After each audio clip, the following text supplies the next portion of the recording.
Okay, I want to continue with the attacks on free speech in this nation.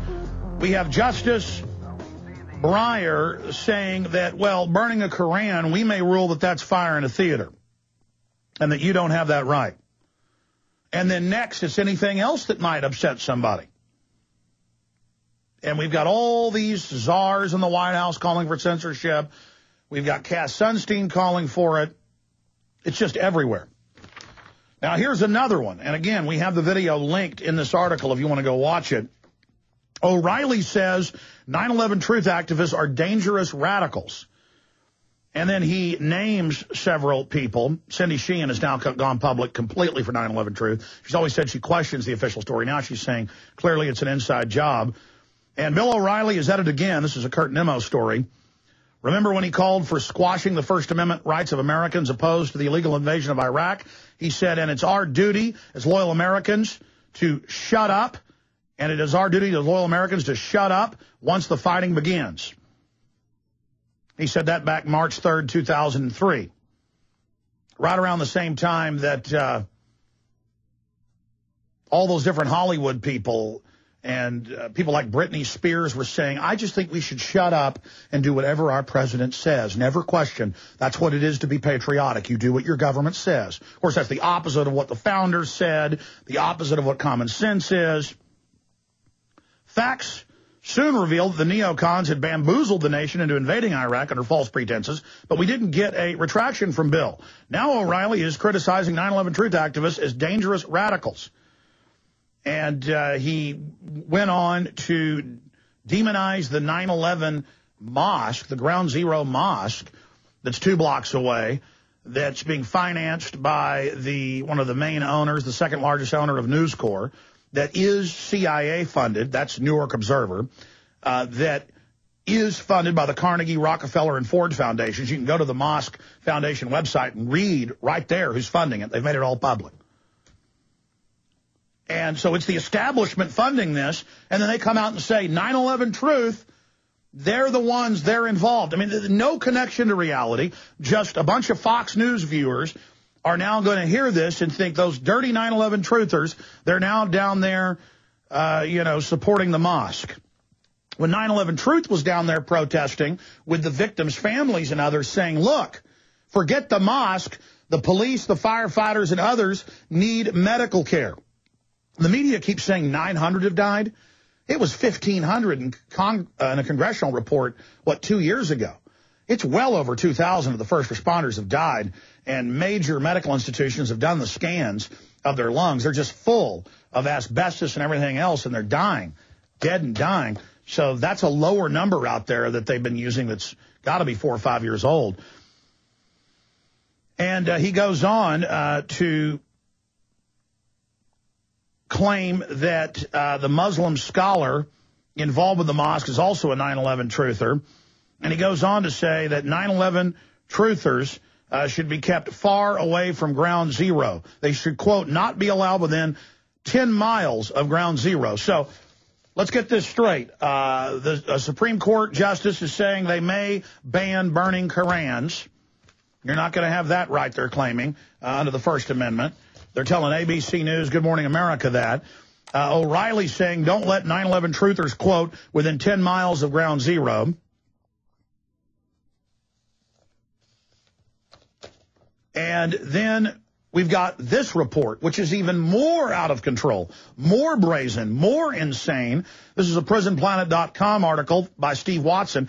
And I remember seeing this a couple months ago in this particular state in the mainstream news. And he has links to it in his article. I mean, again, I have trouble even believing this is happening, where Tea Parties groups have been denied permits, but now there's lawsuits filed and it's going to court. And they're telling them you're not allowed to go protest or even have a Constitution rally on Constitution Day because of your political affiliations, because Tea Parties are hate groups. Now, remember what was going on under Clinton and under Bush and now Obama. Every FBI report and training manual and state police training manuals and federal marshals SLAT training, the list goes on, says the main threat is gun owners, conservatives, returning veterans, gun-owning veterans, libertarians, Ron Paul supporters, people that want to get out of the Federal Reserve, people that want to get out of the UN. And it just came out yesterday that multiple states have got intelligence reports on mainline Tea Party groups and are listing them as terrorists. Because they say by protesting taxes, that will cut off money to the government, so they're a threat to the infrastructure. See, now, if you don't want higher taxes, the government says it's its own entity, separate from the people, and that is trying to cut off their blood supply, and so you're an enemy of the state. In fact, will you print that article again that I think it was Kurt did it yesterday, where the governor of that one state is apologizing for saying that anti-tax groups are terrorists. He was apologizing and saying it was wrong that the state had issued a report to be technical. But here's the new report. Government bans Tea Party from celebrating U.S. Constitution.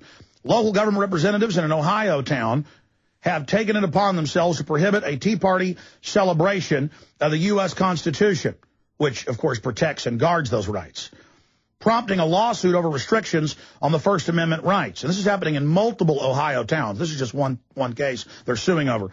Members of the Andover Tea Party in Ohio have been informed that they cannot hold a public rally in the town square, Central Square, on Constitution Day, September 17th, because of the group's political affiliation. And remember, in all these states, the Tea Party is listed as terrorist. And the government wants to keep that secret, though. They're very upset that the public's finding out. The decision was taken by the township's trustees, and members of the Tea Party group were informed by letter that they would not be able to use the square for speakers and performances of patriotic songs. And we've seen case after case in Ohio where other towns and cities are saying you can't march, you can't demonstrate.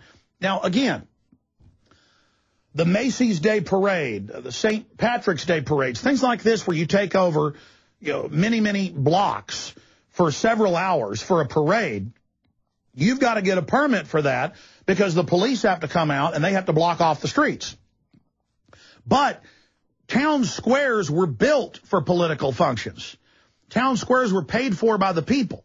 And if it's on a street corner or a town square or on your own private property, we're now seeing cases where they claim you've got to get a permit, and then they deny that permit. But the courts have ruled over and over again, you don't have to get a permit to go out and demonstrate. Back in 2000, the state police lost a whole bunch of lawsuits. The first suit they lost, the Dallas Morning News reported, was a disabled rights group that would just go and protest across the street from the governor's mansion. And they came and arrested a whole bunch of people in wheelchairs. And I remember going and trying to demonstrate down there for other issues, for the Second Amendment and things like that, going back 15 years ago. The state police would come over and say, you're going to be arrested if you don't leave. You got to have a permit. And I explained, you can't issue a permit for me to be out here with 30, 40 people with a bullhorn. And I would tell them, I'm going to have to sue you. I don't want to sue you personally, officer. Just don't violate my First Amendment. And they would back off. But they didn't do that with a lot of people, so they lost those famous lawsuits. And it's the same issue. But imagine the brazenness. I mean, this is naked corruption to tell these people over and over again, you can't, this isn't the first time in Ohio, you can't have a demonstration because we don't like your political views. And we're not going to put up with that. Township officials informed the residents that the speech at the Constitution Day rally would be a political nature and thus inappropriate for the public square. See, go back 60 years ago. From the founding of this nation and the Bill of Rights, First Amendment, Congress shall make no law respecting an establishment of religion or prohibiting the free exercise thereof, or the press, or the right to peaceably assemble for redress of grievances. It's the press. It's the rallies, it's religion. Congress shall make no law, and states can make no law as well because they're mirrors of that federal Constitution. But what do they say?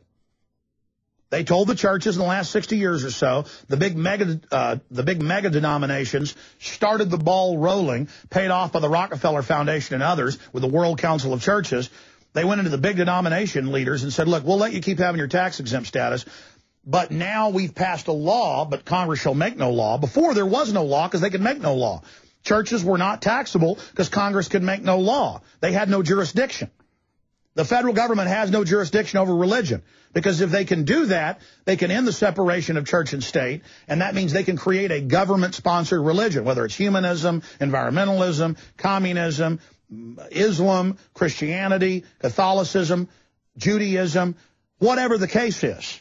See, the controlled left always uses Thomas Jefferson's letter about separation of church and state as he was quantifying what the First Amendment meant, to say, oh, see, you can't have people being religious in America, or you can't have somebody praying at lunch in a public school, or you can't have somebody carry their Bible to school, or, you know, we're allowed to come in and regulate your church. That's the opposite of what separation of church and state is. Congress shall make no law respecting the establishment of religion or prohibiting the free exercise thereof. Shall make no law. Just like Second Amendment, the right to keep and bear arms, the right of the people, that's us, not the army, the people, to keep and bear arms shall not be infringed. Doesn't get any more clear than that. Same thing here. Congress shall make no law respecting the establishment of religion or prohibiting the free exercise thereof. But in the last 60 years, starting in the 1950s, the big mega churches came in. They told all their little churches around the country that were part of their denomination and part of their seminary, you will now sign up for 501c3, which made you a charity, a charitable organization. The government created a new class and then tricked almost all the churches to get involved until now, if your church is at 501c3 and you say, look, I'm not part of that, they come after your church with taxes and regulations, and they've even SWAT teamed them, you know, in famous cases, taking them over. The famous case with the big Baptist temple with thousands of members. So this is how they phase this in. They come in and they tell the churches, oh, just sign this form. And then now I've been given from local Baptist churches, you name it, the letters. They even give not just their pastors and deacons and Sunday school teachers, but they give the entire congregation letters saying, you will not talk about politics when we have church lunches or church brunches. You will not talk about politics in the pews or before church or in the parking lot. I have been given this by people that live in Austin. We've covered it here on air. And this is going on nationwide. And they come in and they tell them, you don't even talk about politics. Well, a preacher has a right under the First Amendment to say, we're against abortion, we're against this candidate because they're for abortion. That's their First Amendment as a private citizen and as a pastor. And it's your right in the pews of the church to have your free speech. That's how far this tyranny has gone. And then violating that separation of church and state, now we have the clergy response teams being trained to tell their flocks to submit to government. Romans 13, turn your guns in if you're told. So they've slowly, over time, phased this in. And now not only can people not have their own political views in the church or their views on any issue, I've seen articles where preachers speak out against local environmental land grabs and they get threats by the IRS. This is just like in China where you can have a church, it's just got to be government approved. We now have government approved religion in this country. Go back to in the last 60 plus years in New York City. Everybody can own guns. The government comes in and says, we're just going to have a permit, $5, everybody can get one. Then they stop issuing the permits. They turn a right into a privilege. And now it's the same thing with demonstrating. I've seen articles like this in California and Texas and not just Ohio. We're not just picking on Ohio here. I've seen stories similar to this in places like Kentucky, where the police tell people you're not allowed to hand out Alex Jones films. They said in the court case with Kelly Rushing, this film criticizes the government and isn't respectful to police, so we're going to arrest you. I mean, think about how far we've gone. Compare us to Soviet Russia. Compare us to China.